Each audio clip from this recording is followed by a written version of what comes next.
ஜல்லிக்கட்டு அப்படின்ற நிகழ்வு வந்து நம்ம பாரம்பரியமாக நடத்துகிறோம். இது எல்லாமே 1000 விஷயங்கள் ஏற்கனவே நிறையா பேர்கிட்ட நிறையா விஷயங்கள் பேசிட்டாங்க, எல்லாம் பண்ணிட்டாங்க. நாங்கள் என்ன தான் பண்ணுறது அப்படின்ற ஒரு இடத்துல இருந்து இந்த மத்திய அரசும் வெளிநாட்டு வியாபார முதலிகளும் வேலையை காட்ட ஆரம்பிச்சிட்ருக்கீங்க.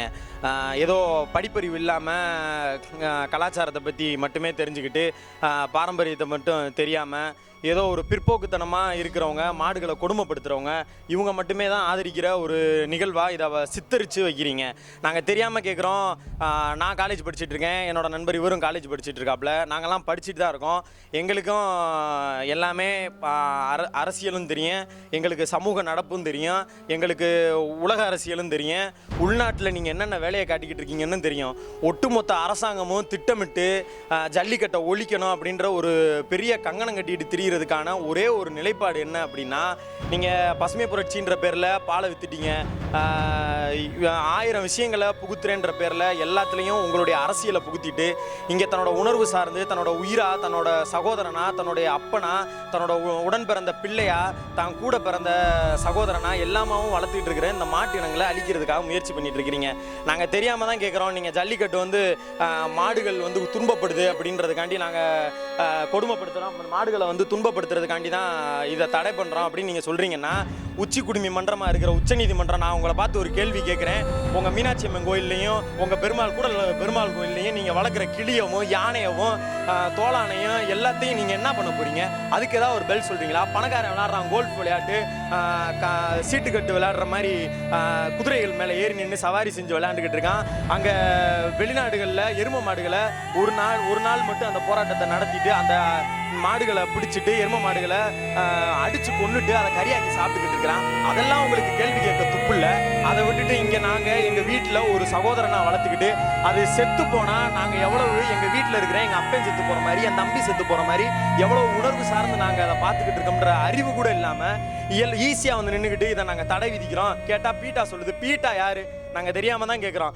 வீட்டில் கிடக்கிற தெருவில் கிடக்கிற நாயை பூராத்தையும் தூக்கிட்டு போய் ஆதரவு இல்லாமல் கிடக்கிற நாயின்னு சொல்லி கூட்டு போயிட்டு ஒரு கூண்டில் அடைச்சி வச்சுக்கிட்டு கேள்வி கேட்டு அதை டொனேட்டில் எவனும் எடுக்க வரலன்னொன்னே அதை கொண்டு போய் ஏதாவது ஒரு பார்டரில் கொண்டு போய் 100 அடி 200 அடி தாண்டி ஒட்டு மொத்தமாக 10,000 20,000 நாயெல்லாம் கொண்டு போய் புதைக்கிற நாய் நீங்கள் நாய்க்கு போராட்டம் பண்ணுறீங்க, முயலுக்கு போராட்டம் பண்ணுறீங்க, நரிக்கு போராட்டம் பண்ணுறீங்க.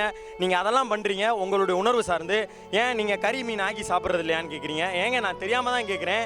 நீங்கள் முழுக்க மாற்று இனங்களை அழிக்கிறதுக்காகவும் உங்களுடைய பசுமை புரட்சிக்காகவும் நீங்கள் இந்த முடிவை எடுத்துக்கிட்டு எங்களுடைய உணர்வு சார்ந்த ஒரு விளையாட்டில் நீங்கள் உங்களுடைய கையை நீங்கள் திணிக்கிறதுல எந்த விதத்தில் நியாயம் இருக்குது? நீங்கள் ஒரே ஒரு முடிவை தெளிவாக சொல்லணும். ஜல்லிக்கட்டுக்கு மட்டும் தடை அப்படின்னு நீங்கள் வெளிப்படையாக ஒரு அறிவிப்பை கொடுக்குறீங்களா? நாங்கள் ஜல்லிக்கட்டு நடத்தலைங்க, வெளிப்படையாக சொல்கிறோங்க, நாங்கள் ஜல்லிக்கட்டு நடத்தலைங்க, எங்களை விட்டுருங்க. நாங்கள் மஞ்சு விரட்டும் ஏறுதழுதலும் நடத்துக்கிறோங்க.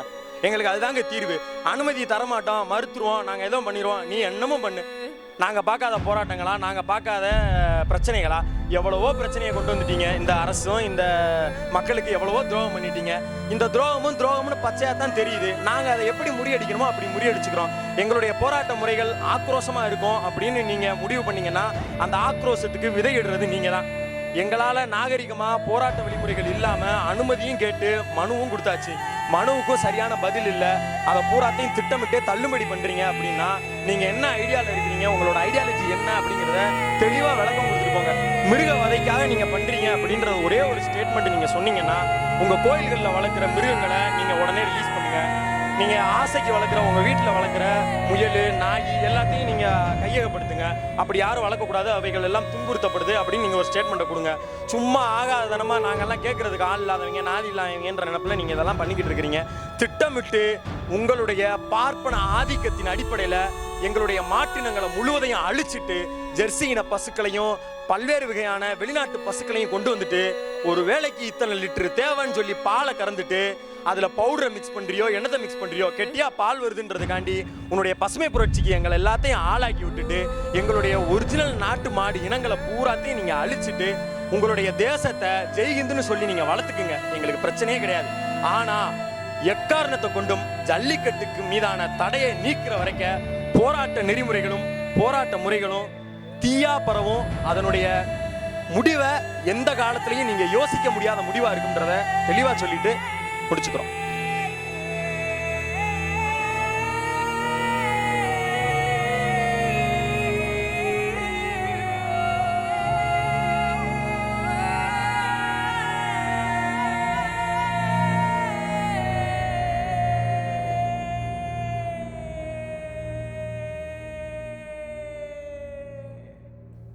ஜல்லிக்கட்டை மிருகவதன் எவன்டா சொன்னது? நாங்க வரோம்டா, நாங்க வந்து சொல்றோம். சேவ் ஜல்லிக்கட்டு.